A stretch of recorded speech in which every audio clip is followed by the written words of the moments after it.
Hey everyone, welcome back. Today's practice will be another yoga posture tutorial that can range from intermediate to advanced. The yoga posture is Chakrasana or wheel pose. Now this posture dates back as far as the 17th, 19th century, and it makes its mark in so many different ranges as far as Egypt, India, Europe. Some contraindications that I would bring up here: avoid practicing this posture if you have any weakness in your wrist. You do want to make sure you have some nice stable shoulder joints, no abdominal injuries, and overall just want to feel energized. I will be showing you some preparatory poses that you can stop at if you are a completely new beginner, that will help you gradually move into this posture. Please always use your discernment, and good luck to you, but have fun. Okay guys, let's begin. We're going to start off in Vajrasana Thunderbolt pose, sitting in a kneeling posture onto our heels with our neck, spine, and tailbone long. Begin to draw in nice deep inhales as you reach up through the crown of your head, sitting nice and tall.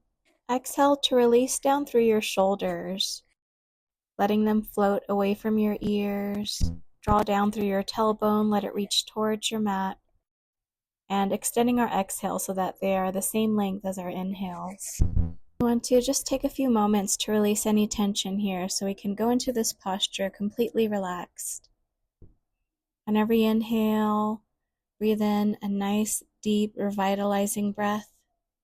On every exhale, imagine releasing all coiled energies of any worry, stress, and replace any distractions, any burdens that you feel with the feeling of love, freedom, and joy upon each breath in. On your next breath, plant both palms in front of you, right underneath your shoulders, keeping your knees under your hips. We're going to go into a few cat-cow postures. On every inhale, expand your chest through your arms, lift your chin up into cow. On every exhale, chin to chest, round your spine into cat. One breath, one movement, just to waken up our spine, release any blockages in our spine, maybe rocking back and forth on our cat postures. Keeping your hips tucked under to keep your spine long. Inhale to blossom your heart forward, increasing the circulation in your chest, your upper back. Exhale, tuck in.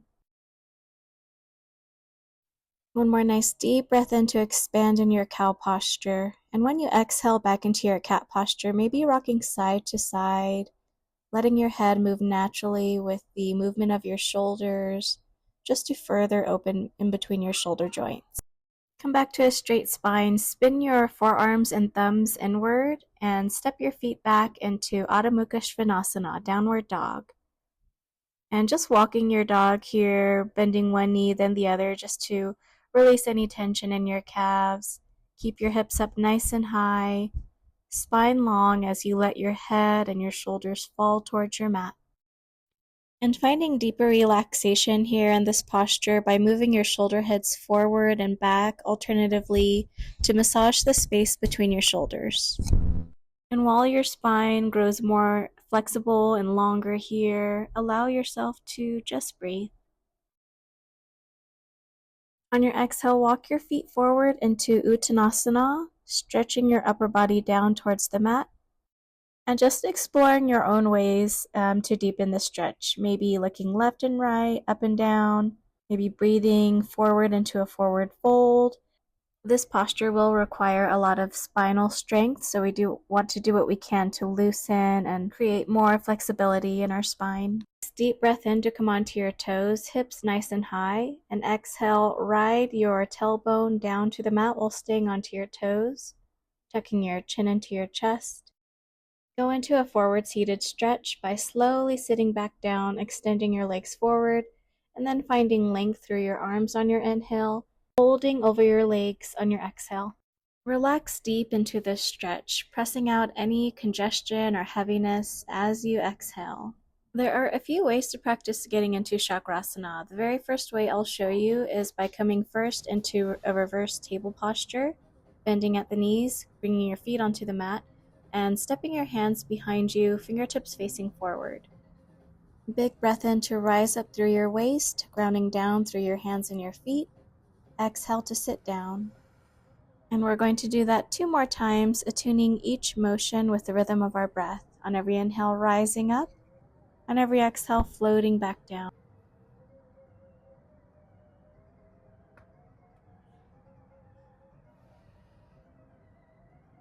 On your final exhale down, hug your arms around your legs, tuck your chin into your chest, and just sit into a nice ball here to release any tension.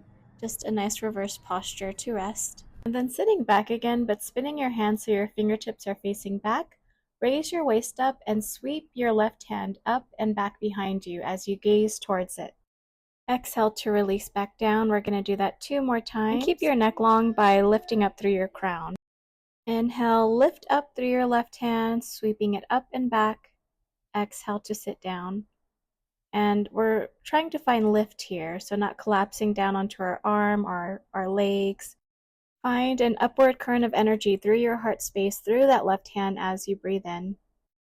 And the more we breathe with it, the more we find comfort in this motion, the more we get used to it to flow into Chakrasana.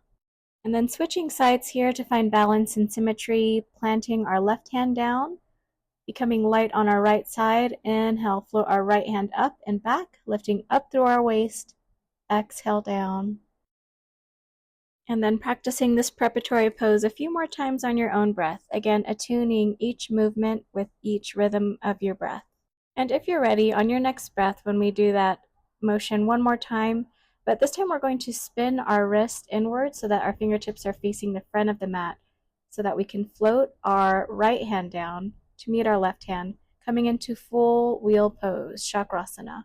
Stay safely lifted here by activating strongly up through your abdomen, squeezing energy in between your thighs. When you come down, bring your chin to your chest first and slowly with control, exhale your way down.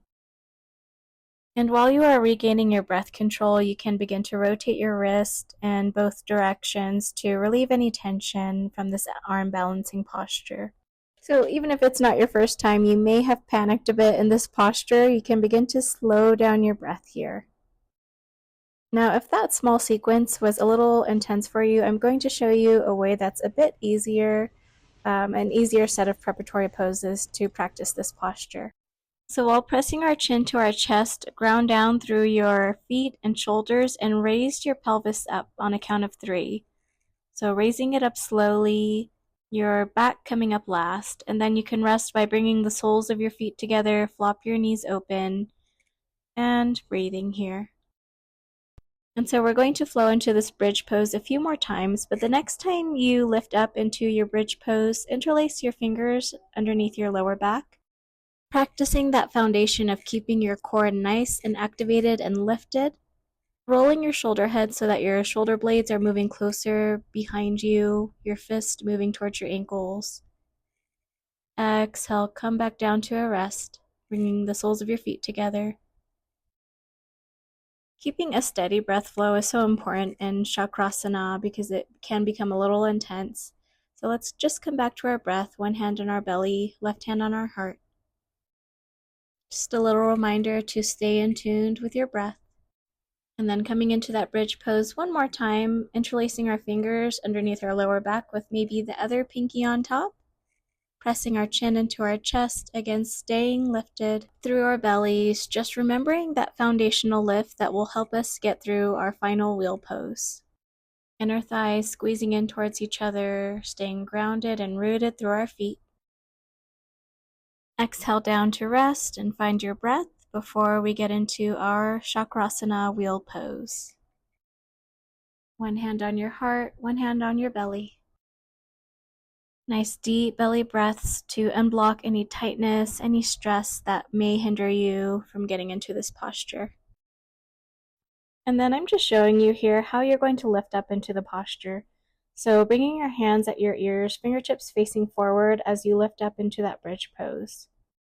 You can try it a few times just to get used to this motion. When you lift up, your elbows are going to hug in and then move behind you.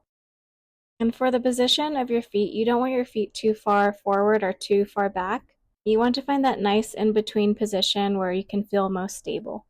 And the reason we squeeze our inner thighs together when we're lifted is to keep our hips, knees, and feet aligned. And just showing you a closer up of how it looks to lift through your arms, you want to get on top of the crown of your head first and keep your hands shoulder width distance apart before lifting up. And you may feel tempted to hold your breath here. Remember to breathe through it. And again, as you lower down, first bring your chin to your chest and slowly with control, come down with your breath. When you come down to rest, you can rotate your wrist or place the backs of your hands together just to release any tension there. A few nice reverse postures from our wheel pose would be staff pose. You can hook onto your toes to release any tension behind your legs before planting your hands at your sides and keeping your legs extending up. Or you can take it further by going into full shoulder stand here, lifting up through your waist a bit higher and keeping yourself balanced on your elbows and on your shoulders. And if you'd like, maybe even taking it further to release any tension at your lower back by bringing your knees to your forehead into a pre-shoulder stand. Wherever you are, take a nice deep breath in before you release back down and roll yourself up back to sitting. Inhale, find length through your hands, keeping a long spine. Fall forward over your legs into a forward fold. Resist the urge to tighten here. Allow yourself to relax. When you're ready, inhaling up and bringing your feet down onto the mat as wide as your mat to get into sort of a garland pose before dropping your head forward, hips up high, into a wide-legged forward fold. Exhale deep to release and let go all of the tension and stress throughout your body here. You can shorten your stance about hips width distance apart to come into a standard forward fold.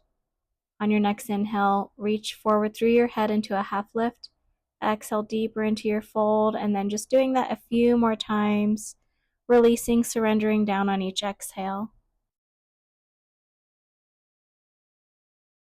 And then coming onto your toes with your hips first nice and high, slowly move your tailbone down to your feet while you're still onto your toes. So you're in this crouch here, chin to chest, stretching out the back of your neck. And then you can come into sitting, crossed at the ankles in easy posture. From here, I'm going to just show you how you would practice if you had a dancer pole or post, either outdoors or at home. You can do a few arm sweeps here on your own breath, just finding length and finding flexibility in your spine, and maybe slowly looking back on your next breath. And then if you have a post or a dancer pole behind you that you can use to hook onto on your next inhale, maybe changing the position, either walking further or closer. And on each breath, just going lower and lower, reaching for that post or pole behind you. Doing a few breaths first at the top portion of it. And then when you feel ready, staying lifted through your belly, you can maybe move on to stretching towards the middle portion of the pole or post. And then you can take little breaks here and there by stretching your neck in case it's a little too intense on your neck. This is one of the more intermediate ways to get into this posture as well. So you do want to have a basis of flexibility if you're going to get into it this way. You do want to keep in mind that foundational lift through your heart space, through your belly, and keeping your legs hip width distance apart while squeezing that energy in between your thighs will help you also getting into the posture this way. Always remember to attune your movement with each breath, one movement, and always using discernment on whichever preparatory poses work best for your body. And you can always change how further or closer you are from the post or pole behind you, depending on what feels most comfortable. You do want to keep a long spine here. And then as you can see, whenever you're ready, that's when you can walk all the way down towards the mat, keeping your fingertips pointing towards your ankles. And as always, exhaling with your chin to chest first and slowly lowering down. Resting and restoring however you'd like, doing those reverse postures for your wrist to help your wrist, and maybe going into that staff pose or shoulder stands to reverse that tension that may be in your spine.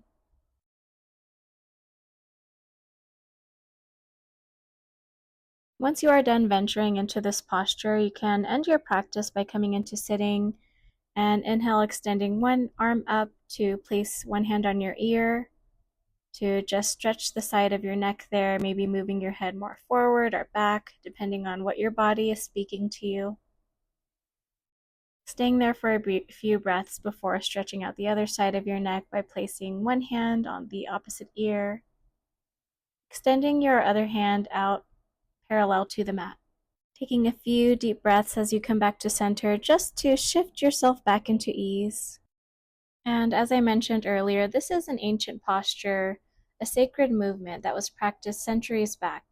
Through any sacred movement, we learn that body, mind, and spirit are interrelated energy systems that we can honor through our yoga practices. And just taking a moment with our hands in prayer to honor ourselves, bringing our hands to our forehead for clear, loving awareness and thoughts, hands to our hearts for clear and loving intentions for ourselves and others, and hands to our mouths for clear, loving, and expressive communication, true communication and expression. Hands back to our heart. I hope you're so proud of yourselves today. Any efforts was a great, valiant attempt to do this posture. Namaste.